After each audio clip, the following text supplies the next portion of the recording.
and welcome everybody. I'm based in the Netherlands, so I'm in a different time zone than you are, but I think it's late afternoon, evening for you. So welcome to this webinar. I'm going to speak about transformational team coaching. I've been giving team coach training for the past 15 years, and the team coach training is EMCC Senior Practitioner accredited. And it's based mostly on transactional analysis, but many other methods as well. And what I will present to you is a model we've been developing over the past 15 years. So I teach it and I do it in companies. I'm a European Union startup coach, so we use it there. And I'm also an international coach for agility for very many foreign countries and companies. So I work all over the world, but mostly in Europe nowadays, but maybe that will change after this webinar. We'll see, I see. So I will share my presentation with you and we will go through it. If there are questions, please write in the chat or even react directly. I will get the questions and I will answer them as I will get them. So it would be wonderful if this is an interactive meeting. So when we think about all of this, I see you've already said, so I won't repeat it. But there is a thing about these slides that really, if you want to use them, please contact me for them because they're copyrighted. What we will do is we'll go through what is team coaching in my world. We'll talk about the differences between groups and teams, and we'll talk about the different team coaching levels. Now, why team coaching? I have been in this business for 40 years. So for 40 years, I've been giving team coach training and coach training. I've been doing it myself.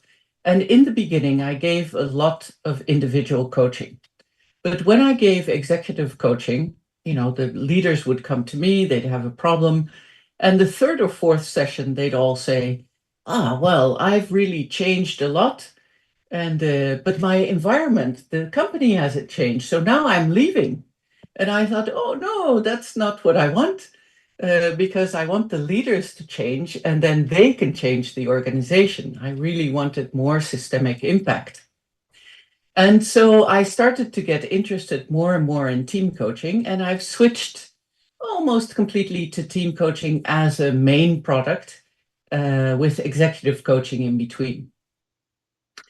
My vision of this is that team coaching is becoming more and more important. In the world today, we have so many big problems.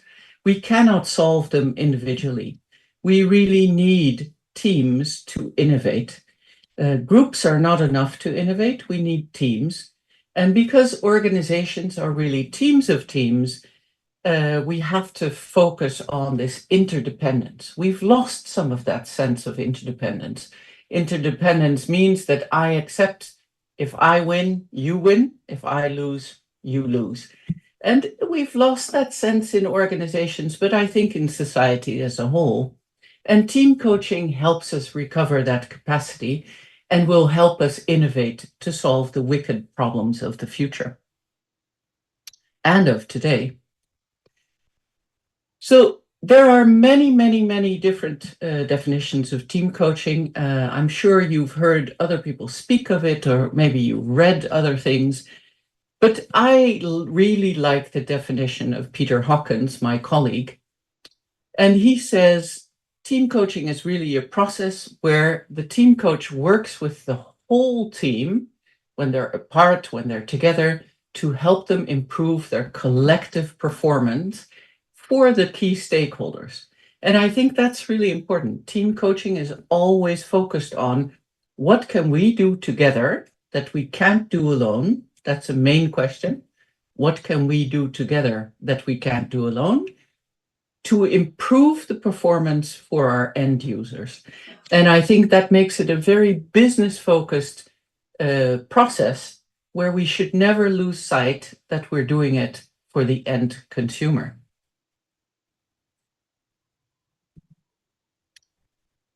Now, many of my clients come and they ask for team coaching. And my first question is always, why do you want to be a team? Because many people think that teams are better than groups, but in actual fact, a group is just as good as a team, but it serves a different function. So when we think of groups, so we think of groups that have a leader and they have members and they all do a task. And they share goals, but they don't need each other to fulfill the goals. That's what a group does. So when I worked in Budapest, I worked a lot with call centers. Client calls an operator, the operator goes, oh, what's the handbook? This is what we're going to do. If they don't have the answer in the handbook, they ask their leader. The leader says, this is what you can negotiate to go back to the client.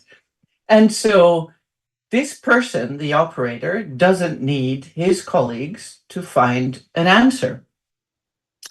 And so we call that, it works very well in a clear hierarchy. And if you want to create a lot of volume or you have repetitive tasks, actually a group is better than a team. And so that's why my first question is always, why do you need a team? You've got repetitive tasks, they're standardized, you don't need to innovate very much. Just go for the group. Because group leadership or managing a group is much easier than managing a team. When you manage a group, you manage the individuals and you set KPIs and they do their work. That's fine. It's only as soon as you need to do process improvement, business process renewal, if you have to start to go innovation wise, you have to create new platforms, new products, new services, that you really need a team. Because in a team, you work cross-functionally to cooperate to create a better solution for your clients. The difficulty with that is, as soon as you move from a group to a team, you really have to accept that you're interdependent. And that's difficult often in businesses where people have been recruited for their solo capacities, their expertise in a certain area, but they haven't been recruited to really work together. And so this movement from group to team is really, really important if you want to innovate, but it is also a very difficult transformation because not everyone accepts that they're dependent on each other, and not everyone accepts that besides their expertise, they also need to be able to function as a team member. But if you want to create a revolution, a disruption in the industry, you really need to focus on teams. And that's why lately I have so much work, because in times of COVID or other crisis, we really need to innovate. And so businesses realize they have to move more quickly. They have to accelerate their time to market. And that's why team coaching is so important. Okay. Any questions so far, Icy? No, probably not. I just continue. So now we know what is team coaching. We know it's become more important because we need to innovate more. And we also know that the client requests are usually for improvement of groups and not for team coaching, really. I have many, many clients who come and say, please create a team. But what they mean is they want to create people who feel better together. But you can do that in a group too. When we talk about team coaching, we're really talking about 4 things. What do you do as a team coach?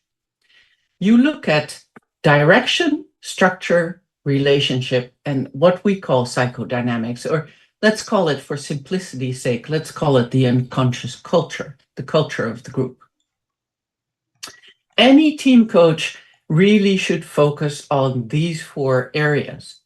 So I will take you in the rest a bit through these 4 areas, and please ask questions. And I will give you examples of the work that I do, so that you have some idea, what is she talking about? Okay, here we go. So let's talk about direction first, because direction is always where I start as a team coach. The client usually calls me up and they go, oh, we have a big problem. They often talk first about the problems in the relationship between people. But over the 40 years I've been doing this work, I've noticed that these problems between people are often caused by the fact that the direction isn't clear and the structure isn't clear. You can imagine, two people in your team have three levels of development in a team of priority setting. One is product and service development. One is client development. If you develop new products and services, you have to develop your clients. And then the last one is, if you want to do this product with this client, you need to develop your team as well in a very specific way. I'll give you an example. I'm working for a company that makes bank machines, so where you get your money from, if all is well, where you get your money from. And they've decided to go from hardware to software. So they're doing new product and service development, which means their clients will change. But what they haven't thought about is, what does this mean for our team development? What does that mean for our purpose? What does that mean for our goals? What does that mean for the competencies? What does that mean for the way we work together? So really, purpose clear, goal setting, very limited set of priorities every 6 months. In actual fact, what we help teams to do is set 4 or 5 priorities every 6 months. We found that that's almost like the human measure for what a team can do together in 6 months. We call them must-win battles. So that's what we focus on in the team coaching. What do you need to succeed in as a team to make sure that you thrive, that your performance for the end customer becomes better? The last thing we do in this direction phase is really to talk to the team about metrics. And metrics is, how are we going to measure our success together as a team? I'm not talking about, did you realize your goals or not? I mean really a metric, a measurement to see how successful are we as a team working together to reach these priorities. There are not very many metrics we can choose from, really. We have financial metrics, how is your revenue, how much profit are you making? We have customer satisfaction metrics, we have employee satisfaction metrics, but we also have disruptive innovation metrics. And we help the team in this phase to choose, how are you going to measure your success?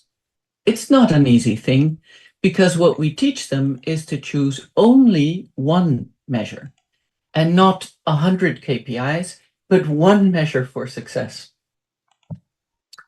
I'll give an example. I'm working for an agricultural machinery company, and their measure of success, they were number 1 on the market and they fell to number 5. They called me help. And I helped the top leadership team to develop. And they had hundreds of KPIs. And I said, yes, but for the coming 6 months, what is your measure of success? And they said to me, our competitors are innovating more quickly than we are. So our one measure of success for the coming 6 months is innovation rate, time to market of innovation. And that's fantastic. And they succeeded. It's fantastic. They went from number 5. Now they're back at number 2. So we're hoping they'll become number 1 again soon. Okay, so we're answering the question, what do you do as a team coach? 1, you look at direction, purpose, goals, priorities, metrics. Once you've set that up with the team, they know where to go and how to measure it. That's fantastic. So everybody moves in the same direction. But we say, we have a metaphor in Holland. We say every river without banks becomes a puddle. So every river without banks becomes a puddle. And so to make sure that the water flows in the river, you need banks, and we call that structure. Within structure, there are also things we look at. We look at boundaries, hierarchy, roles, power. Boundaries means who is in or who is out of the team. That seems like a very simple question to answer, but actually I found over the 40 years that at least half of my clients don't really define who is clearly in the team and who's not. I remember working for a semiconductor firm, and I asked the leadership, so who am I actually coaching here? And they said, oh, it's us, and then it's our suppliers, and oh yes, we still have some students. And by the way, my secretary is also in the management team. I said, why is your secretary in the management team? And the CEO, seriously, he said to me, well, she takes over my work when I'm on vacation. So that was a new experience for me. I'd never heard that before. But it's clear that in many, many companies, the structure, the primary structure, like who is in and who's out of the team, needs to be addressed first. Then we look at hierarchy. Is it clear who takes decisions and who not? How do you take decisions? What roles are there in the team? Do you have enough roles? Are there roles missing? Are people performing multiple roles?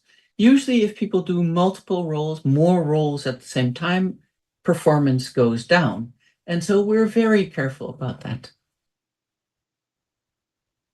The boundaries, hierarchy, and roles together really determine the formal power in the team. So once we have the direction, purpose, goals, metrics, we look at structure. Is it clear who is in the team, who's not?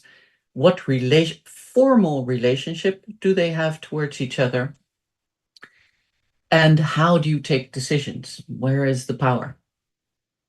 I've worked with many startup companies where this structure is especially not clear. I remember working with one really successful startup in Slovenia. It doesn't really matter where it was, but it was there. And 4 people had started the company, and they were growing very, very quickly, enormously, like 100% a year. And I asked, who is the leader here? They couldn't answer me. So that's something you have to answer in the structure. Okay, so then we're in step 3 of team coaching. I'm looking at my time, I see. So I'm number 3 in team coaching. After you have the direction and the structure, then you work on the relationship, because then you have a clear, safe place to discuss how do you work together. We look at dynamics, we look at social ranking, and we look at influence. So let's talk a little bit about dynamics. We say, sometimes people tell me, oh, it would be great if there were no dynamics in the team. But the truth is, without dynamics in a team, you have no innovation. You need a little bit of pressure from the outside, a little bit of push towards the leaders, a little bit of push, healthy competition between the members to get that team moving towards innovation.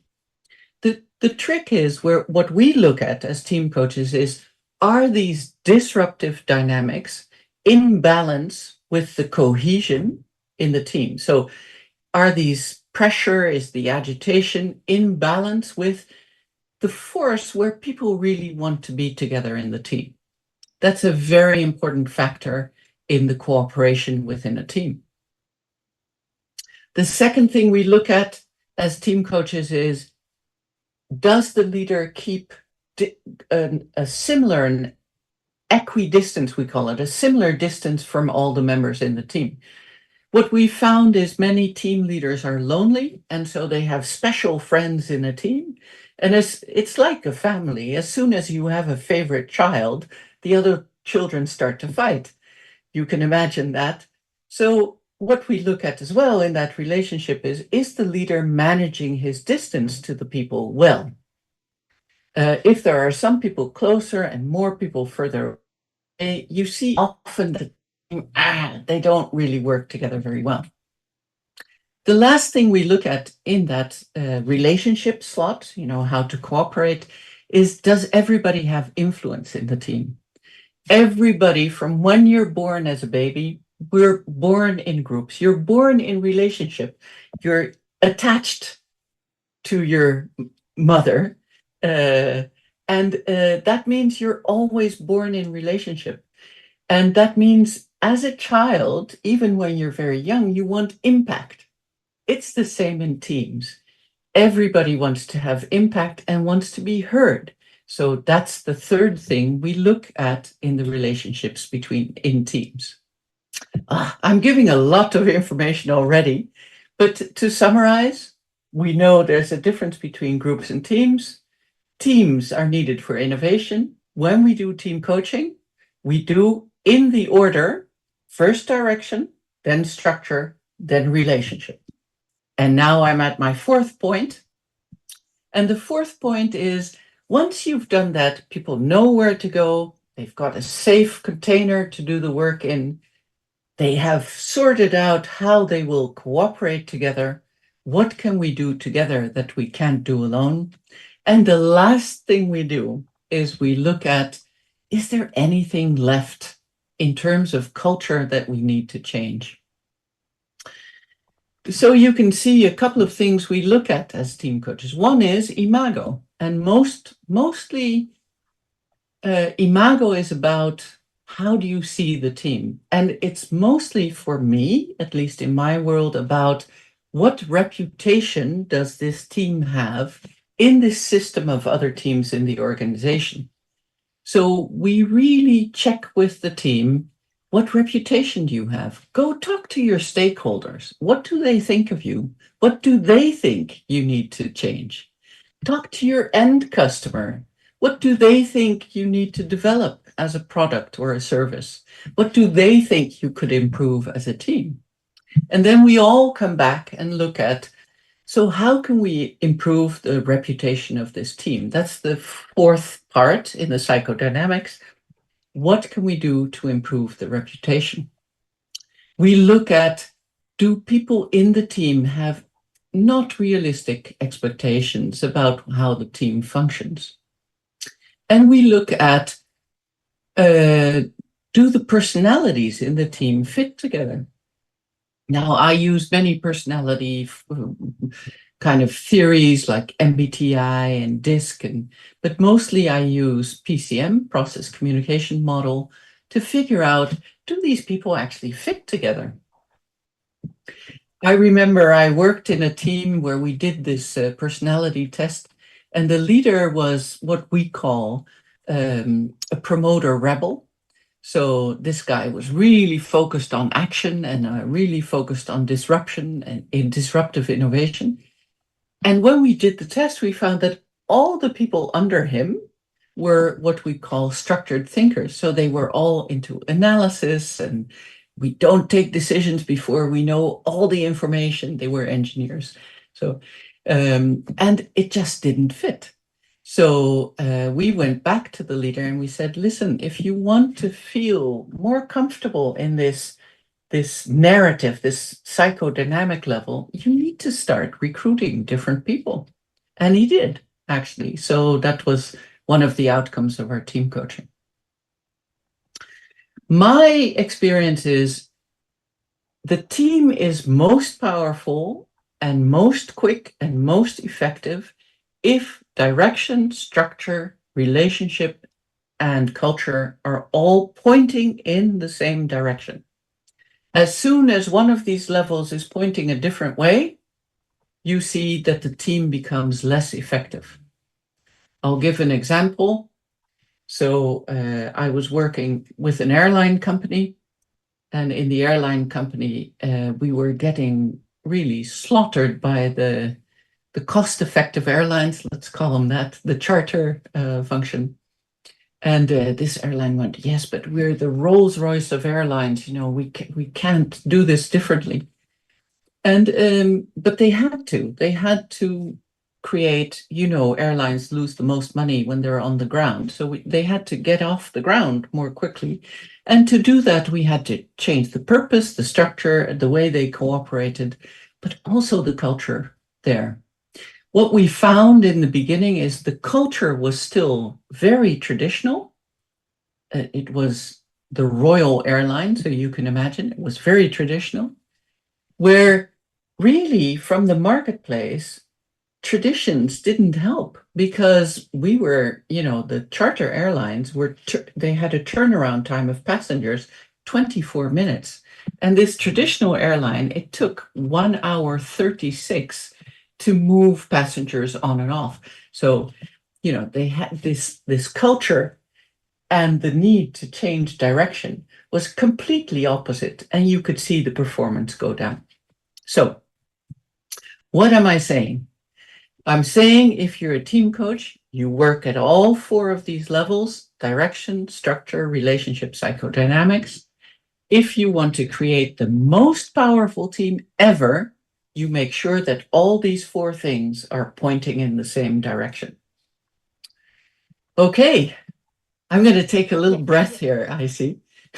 Yeah, and also here we have 2 questions. Okay. One question is, what role does the team coach play in resolving conflicts within a team? That's a really good question, because my clients come always with conflicts. They do not think the conflict is because of the direction isn't clear or the structure isn't clear. So what I do is I educate the leaders in this model to show them, listen, yes, people will have conflicts if everybody has different goals, if everybody has different ways to measure it, if everybody has a different hierarchy in their heads in the structure, of course, everybody will have conflict. So whenever a leader comes to me with, we have conflict in the team, I still always start with direction, structure, before I work on the conflict. That's one. The second thing I think that's really important to remember is you are not the leader of the team. You are the team coach, and you're helping the leader work with the people in the team. So if you look at almost like a constellation, the leader is here, the members are here, maybe they have a conflict. You are in the middle. So what is the role of the team coach when they finally work on level 3, relationship, is to make sure that the relationship between the leader and the team, and then between the team members, is so healthy that they can cooperate, that the leading question for everything they do is, what can we do together that we can't do alone? But I remind you, every client will come for team coaching with a question about conflict, but it doesn't mean you should start there. Okay. That was my answer. As far as my truth goes, of course, there are many truths, but this is the way I work. What's the second question, I see? Yeah, the second question, and you might have answered them. It's about the conflicts between the personal goals and the team goals. Yeah. As I put it in the chat. Okay. So yeah, that's also is, yeah. Yes, the conflicts, how to handle the conflicts between personal goals and team goals. Team goals. Yeah. Yes. Fantastic question. Thank you very much. So the truth of the matter is, in a group, personal goals are often leading, but in a team goals are leading.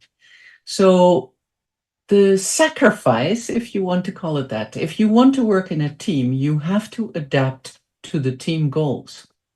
And the question is always, at that 4th level, the psychodynamic level, is how much space is there for me to be myself within the team goals? And you can see that in some teams, that that possibility to be yourself is very limited. Think of more military organizations. There you're more of a number. They don't really want you to be, have lots of personal goals. You only have team goals. So there the space is very limited to have personal goals. But then I work for artists communities or architects bureaus.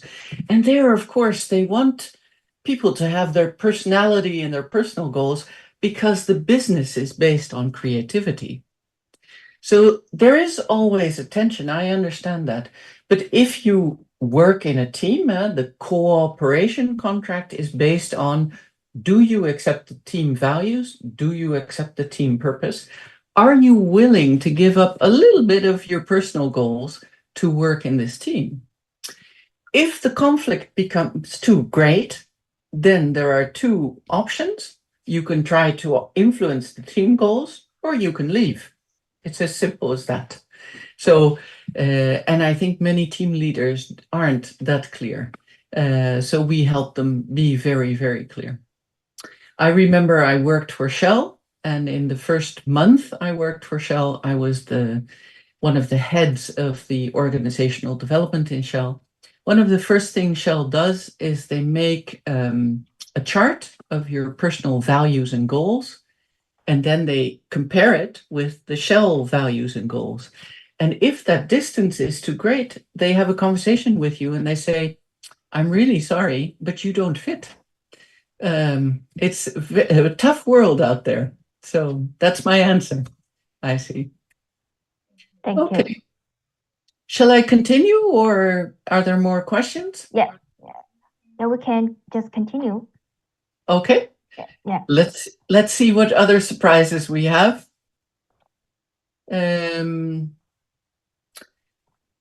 Yeah, this is more about purpose, because Simon Sinek talked a lot about that. But let's check. Let me do a check, Icy. Which level would people like to know more about? Maybe that's the best thing. Maybe it's the third and it's the fourth, because most of the questions actually about the relationship. It's the conflicts, and also actually I have a question about the power struggles within the team. Yes. How does the team coach handle power struggles among team members? Yes. Well, for me, when you work at that second level, the structure, we really, as team coaches, we support the formal structure. So in teams, as you know, there are often formal structures, which we can see in level 2. And there's informal structure, which we can see in the relationship. So level 3, we call it. And sometimes these are in conflict. So then you get power struggles.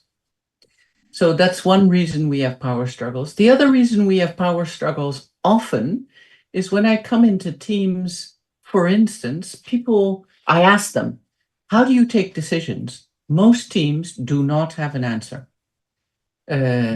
So a lot of power struggles come from the fact that the structure isn't clear. It is not clear who takes what decision when. How do you deal with these power struggles? What I do very much is I support the formal structure. So I support the formal hierarchy because I think it's there for a reason. And we are there to support the leader to work with her group, with her team, sorry. So I do a lot of exercises around, can you stand in your hierarchy? I work a lot with constellation. So can you stand in the order of hierarchy? What is the order of hierarchy when it's a normal situation? What hierarchy do you have when it's a crisis situation? And then we agree that there is a certain hierarchy of power as well in that. If there are people who continue to challenge this hierarchy, then we deal with it in the relationship, because you can only work safely in a team if the structure is clear And then if you accept that, there is a certain order to do things. It has happened, to be fair, that I gave team coaching. I remember I gave team coaching to a board, and there were 6 people in the board. And after the second team coaching or the third team coaching, 3 of the board members said, I realize I'm not a team player and I actually want to be the boss. And so I understand that I can't work here in this board. And so we've replaced them with people who are team players. Yeah. So that's my answer for now, Icy. My truth. Yes. And I understand there are a lot of questions about relationship, but you have to remember that the relationship problems usually come from the fact that the direction and the structure aren't clear. But we have to educate team coaches to focus on that much more than they are now. You said there were also questions about the 4th level, I see. Yes, let me check the dynamics, the cultural part. Yeah, I think this may be related to the level 4. Okay. How is diversity and difference managed within a team? Ah, nice question. Yes. Sorry, did I stop sharing or am I still sharing? Yeah, you stopped sharing. Oh, sorry about that. Yeah. Okay, here we go. That's a really interesting question, especially in today's world, I think.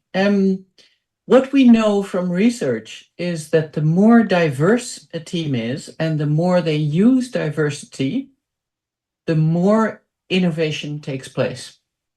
So sometimes team leaders come to me and they go, oh, this diversity and we need to get different people in. And I go, listen, you can choose to ignore it. But if you don't have a diverse team, you will never be able to accelerate your innovation because you need very different perspectives and very many different ideas to come up with innovation. And so you ignore diversity at your risk, really. I just came back from working with production vacuum furnace production business in Poland. They want to go from a regional to a global team. And the headquarters, the Polish headquarters, really has a lot of trouble accepting that people in China, people in India, people in America are very different, not in what they do, but in how they do it. For instance, we were talking about how do you get a client? How do you get a new customer for your furnaces? And they all agreed on the goals for that. But the way they do business in India to get customers was very different from the way people got customers in China and the way people got customers in the US. And we find the difficulty with this team, because you learn more from your failures than from your successes. So the difficulty with this team is if they don't accept that they that there are best practices in other regions as well, they will never get beyond the answers they have now. So I'm all for diversity. You need diversity to improve innovation. About the innovation, there is also a question. I think this is many leaders care about, especially in today's environment where people are under high pressure. Yes. Yes. Yeah, how can a team coach help a team maintain creativity under pressure? Yes, a really, really good question. And a very difficult question to answer because there are many different ways to do it. I didn't include this sheet in the presentation, so my apologies for that. But in my world, so of experience, there are really three types of organizations. So there are organizations that have to produce very quickly, and the criterion, the metric for that is operational excellence. So they have to be very efficient. So there are, so for instance, I've worked in cookie factories and their innovation. They have a family recipe. They've done it for 125 years. But their main thing is they want operational excellence because they want to produce more cookies. Okay, so we have that kind of business. So really based on volume, operational excellence, and efficiency. Then we have a type of business that is really based on process improvement. So, sorry, the first one is effectiveness. This one is process improvement. So we have, for instance, I worked for the Hilton hotels, and in the Hilton hotels, really the way they serve customers has to be very efficient, very quick. And so for those kind of businesses, the efficiency measure is very important. So we have a lot of businesses focused more on process improvement. Okay.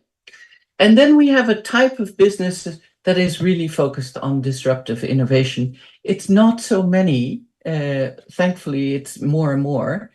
But those are the people who make the new platforms, who are focused really on disruptive innovation. Think of Airbnb, think of, at the beginning of Tesla, think of anyone who creates a platform between supply and demand is in that disruptive business. And actually, they're making the most money of everyone nowadays. So if you look at these three businesses, traditional business has maybe 80% time spent on operations, on operational effectiveness, 15% on efficiency, business process improvement, and maybe 5% on innovation. So that's what I see.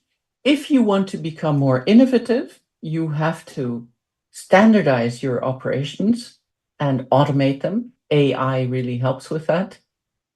You have to be more efficient in your processes, and you have to focus on the creativity and innovation. So then the percentages become maybe 50% operational excellence, 25% business process improvement, 25% innovation. That's what I see in innovative businesses. How do you organize that?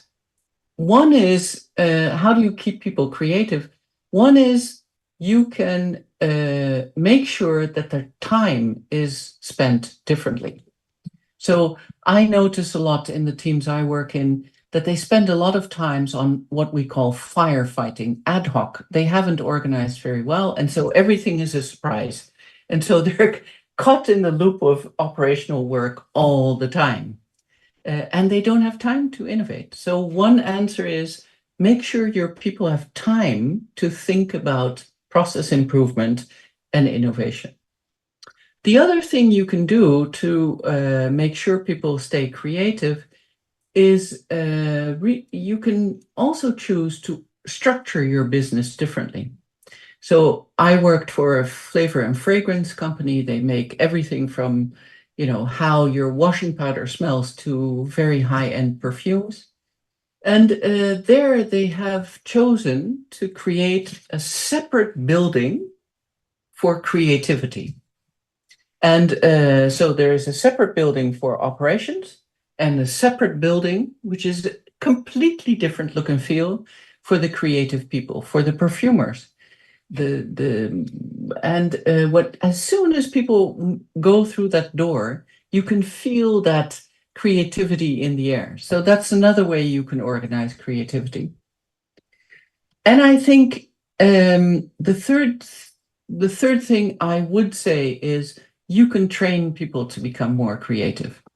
So I give a lot of design boot camps for engineers to become creative in solving problems instead of just linear solutions. So I teach people how to be creative. So that's your third option that I can think of at the moment. So time, make sure they have different structures and buildings so they know this is the creative space, and train your people in creative design, all of your people in creative design, not just R&D. Yeah. Okay, I see it's 14:23. We have 7 minutes left. Okay, yeah, you can just continue, keep sharing. Okay. And maybe we can leave the questions at the end. Okay, I'm going to stop share a moment because I am going to choose which sheet would be most helpful in this. Maybe I want to say a little bit more about the, I'll say a little bit more about that fourth level, the cultural level, because people asked about that as well, right? Yeah. So what is the job of the team coach in that fourth psychodynamic cultural, let's say cultural values level? And I'll give a very concrete example of an exercise we do to help people talk about values and culture. So my experience, I was a director in multinationals for 23 years myself. So I've been a leader, a very high level board member, and I'm a team coach. And my experience is usually when people start to talk about culture, they go all as if it's something that's really mysterious and abstract. And we try in our team coaching processes to make culture very, very pragmatic. So one of the exercises I do as a team coach to make sure that fourth psychodynamic cultural column becomes clear is I ask people to share or to write down their 3 best experiences in the team. And then their 3 worst experiences in the team. And it could be about cooperation or something that happened. And then I asked them to talk about, if you look at the worst experiences, because that's easier than the best, if you look at the worst experience, what value was broken in that worst experience? What value was broken? And we talk about values, well, probably you have lists of values. We talk about trust or responsibility or accountability or honesty or transparency, the big things in life. And then we help the team negotiate to go from like 30 values. We help them negotiate to what are the 4 values for your team.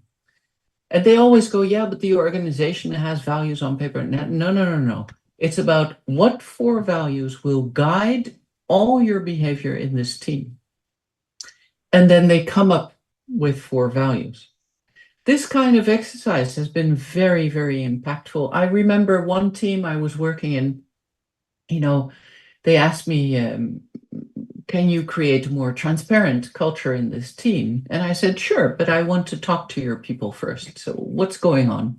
Why do you think it's not transparent? And the leaders all said, well, the people aren't talking to us. They aren't sharing information and blah, blah, blah.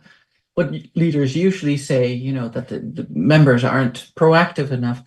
And I said, sure, let me talk to some of the team members.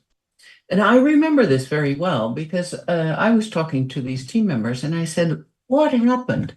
Why did you stop sharing the information in the team? Because before you were working together very well and now suddenly not. And one woman stood up, and this is a true story. One woman stood up and she said, listen, my grandfather worked for this team. my father worked for this team. Now I'm working for this team, but I've lost all my trust in the leadership. And I said, what happened? And she said, last year, my father had a heart attack in the organization. They took him to the hospital, and I went with him to the hospital. He's well, by the way, nothing happened, but I went with him to the hospital, and I suddenly got a call on my mobile phone, and I picked up because I saw it was HR, and I thought, oh, isn't this nice? The team is fantastic, because HR is immediately calling me to ask how my father is doing. And she picked up the phone, and the HR person said to her, do you have the keys to your father's car? Because he's standing in the wrong place in the parking lot. And I said, no. And she said, yes. And that is the moment I lost all trust in the team, because I realized that however much we contribute, they will always look out for the small print, for the letter of the law, no caring. And I said, what do we have to do to change that? And she said, I need an apology from the leader. And the leader was a very good leader. I don't meet them very often, but he was a very good leader. He came in the next time we were doing team coaching, and he said, before we do anything else, I want to say, I heard this story, and on behalf of the company, I want to apologize for what happened to you. And the woman started crying, and you saw the team, there's an opening to work together again well, to honor the values of this team, which are honesty and transparency.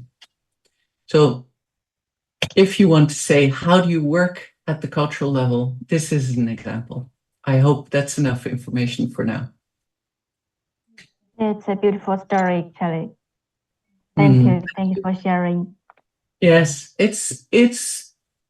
I think I feel very, very honored every time I'm invited into a team's universe, and that we're lucky enough to be able to do this kind of work, because I know that if I do this work in a leadership team, everybody under them will have a better work life. So that's really my biggest pleasure in doing this work. I love it.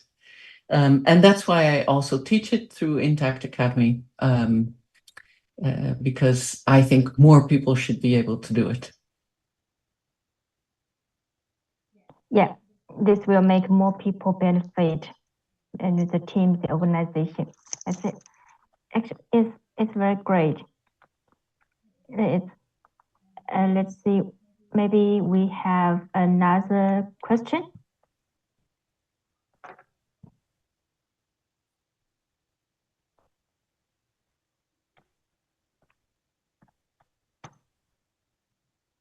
I think this is also about the cycle perspective. How does the team coach? Fourth level. Okay. Yeah, how does the team coach help team members bounce back quickly after failure? Can you repeat the question, please? How does the team coach? How does the team coach help the team members bounce back quickly after a failure? Yeah. Yes. There is I don't know if you know this story, but there is a story that in a very big car manufacturer, there was a man in research and development, and he made a big mistake. And it cost the company $1 million.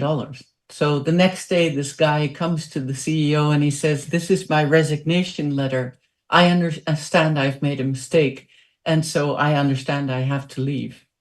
And the CEO said to this man, are you joking? We just invested $1 million in your education. You're not going to leave now. You're going to teach everybody else. And I think that's really my attitude to failure. This is the permission to fail is one of the main ingredients of creativity. And I think we learn more from our mistakes than from our successes, to be fair. If I look at my career over time, the things I've really thought about is, where did it go wrong? What can we do better? I remember when I worked for KLM, so I worked for the airlines, and we had one leader who came from a different organization, and he said, he said, we have things in our values, and number one rule for me is that first time right. So you can't make mistakes. First time right. And he was really pushing that. And what we saw in that team is that the rate of innovation and creativity went down completely because everybody was so scared of making mistakes that they never tried anything new. And so I did a team coaching with this man, and I said to him, listen, the first time right, I really understand it. If you're a surgeon, it's great. If you're first time right, I would be very happy if my surgeon did things first time right when he's operating on me. But we're not talking about surgery. We're talking about cabin crew. And so they have a relational job. They have to have contact with our customers. And this first time right principle is making people really scared and really, not creative in what they do. And so he changed what he said. He said, okay, I'll change my values. This took a long time. He said, we have a new rule. And I said, what's the new rule? He said, if you can, succeed, but if you can't, fail spectacularly. So he was promoting failure. And what happened amongst that team of people is they started having informal competition who failed best so they could learn from it. And so my answer to you is, I don't think there is real failure. There are things that cost us money in business, of course, and it's unfortunate. But the trick for the team coach and for the team leader is to help people transform the failure into learning. And that's always my perspective as a team coach, but also my perspective as a teacher, that there is no failure, but we learn. And if you learn, that's the meta competency for everyone. The people today who succeed are the people who can learn most quickly. Yeah. So the organization culture matters a lot in the innovation of the team. Yes. Because in the culture that embraces diversity and like you shared, the more positive attitude to failure that can make people more creative and improve the working efficiency. Yes, absolutely. But to be creative again, the purpose needs to be clear, the structure needs to be clear. People have to be willing to cooperate, because with the innovation in an organization is always at the edges, we say. So you can find the most innovation where the people have to deal with the customer, or the members of the team have to work together across disciplines or functions. Does that make sense? Yeah. So we find innovation in these transition areas. That's where the most innovation is. So that's why you need a team, because it crosses disciplined functions. They work together with the customer. Yeah. We do a lot with creativity. I remember this flavor and fragrance business. We taught them about creativity. We created design labs for them. And then one day I came back after a year to evaluate with the board, what was the effect of the team coaching? And I was walking, and this is also a true story, I was walking towards the boardroom, and I looked to my left and I saw there were showers in the hallway towards the boardroom. And I was joking with the CEO. I said, oh, you must have really intensive meetings that you need a shower afterwards. And he said, no, you don't understand. We learned so much from the design, the creative design workshops you gave us, that we thought, at all levels of our organization, we have to get input from the customer. So this is flavors and fragrances. So we ask our customers or our employees to come shower. And then we have a special app where we note if our products are working well. And everybody from high to low works on the work floor to get customer feedback. And that's how we create innovation. So this is one of the stories. I have many stories, I see. But you asked about creativity and values and culture. So that's my answer. Thank you so much for sharing those interesting but very valuable stories. Thank you very much. You're very welcome. So, what shall we do? Any more questions? Yeah, let me see. Okay, let me check it if there are more questions.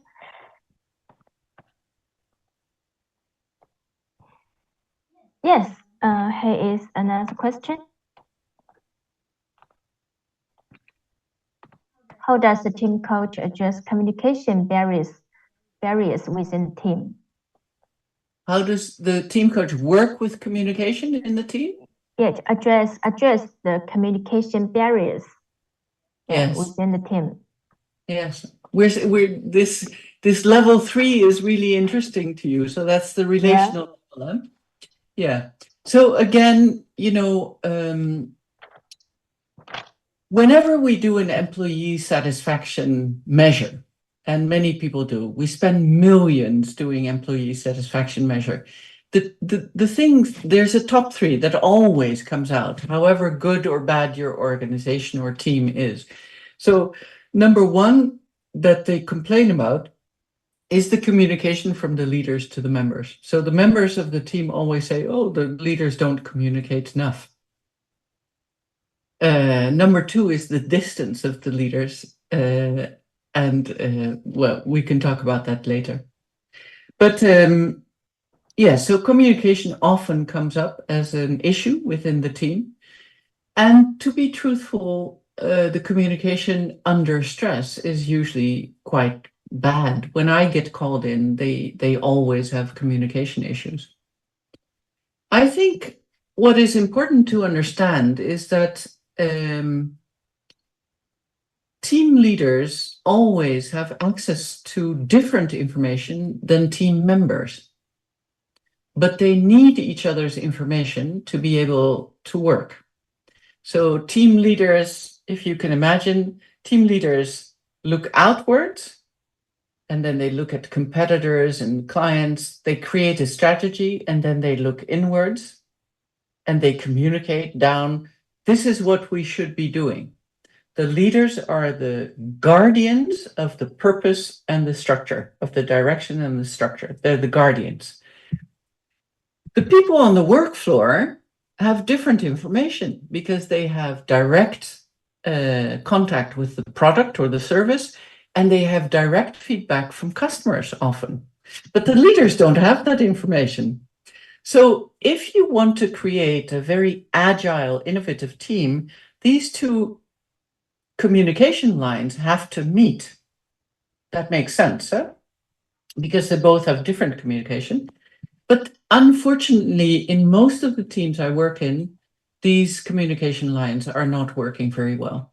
So often I come into teams where the leaders think communication is telling people what to do. And what I have to teach them is communication is not telling people what to do. It is communication is saying things to people so they can hear it. So if people can't hear what you say, there is no communication. They go, oh, yes, communication is always 2 ways. One person says something, the other, so that the other person can hear it. The best communicators are the people who can say things that people can hear. So I teach the leaders to do that. But often also I help them create a structure in the team where the information goes top down and bottom up. Because often the leader will give a strategy, but doesn't have the information about the product, service, or customer. And then the people on the work floor give information back. And really where these 2 meet, you have reality. the real strategy. So the answer is yes, communication is a very important point. It is the thing I work on at the third level. And there is something to learn both for leaders and for members.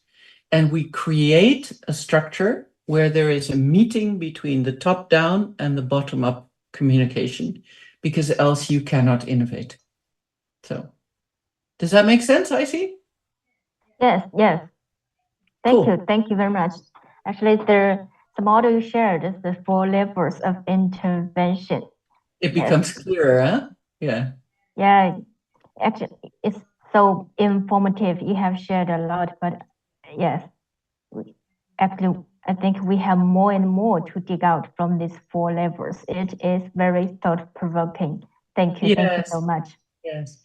Yeah, so in my school, we teach people how to an exact, step-by-step method to work at these 4 levels to create high-performing teams. And yeah, I've done it for 40 years myself, and I've taught it for now 15 years, more than 15 years. We give an EMCC Senior Coach accredited program based on this. And people always come out working at a higher level with a different type of client. So we know it works. So that's the great thing. Yeah. Yeah. Thank you. You're very welcome. Thank you. And given the time constraints, I think that's all for today's sharing. Actually, we've seen a lot of comments that it's very valuable, and actually they want to hear more, because the webinar you shared as models, but also you shared a lot of stories that people can share a lot of comments, a lot of the feelings, experience. It's very valuable. Thank you. You're very, very welcome. And thank you so much for inviting me. I feel very honored. Thank you, Sari. And after the webinar, I'll email you about the feedback from the audience, and also the number of viewers on different platforms. Okay, very good. So we're ending here? Yes. Okay, well, I say to you, good afternoon, good evening, everybody, and thank you very much for participating. I really love the questions, and I hope to see you soon. Thank you very much, and have a good rest of the day. Thank you.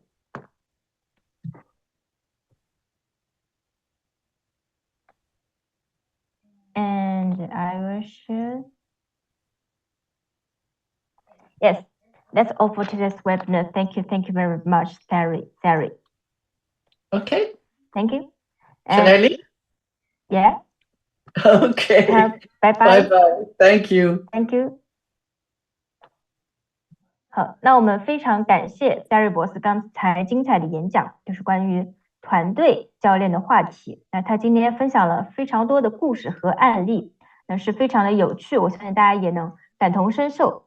那今天的这个讲座信息量也是非常大的，如果大家有需要看回放的话，可以关注我们，然后私信我们，然后得到今天的讲座的回放以及相应的学习资料。好，今天的讲座就到这里，非常感谢大家的关注，我们下期再见。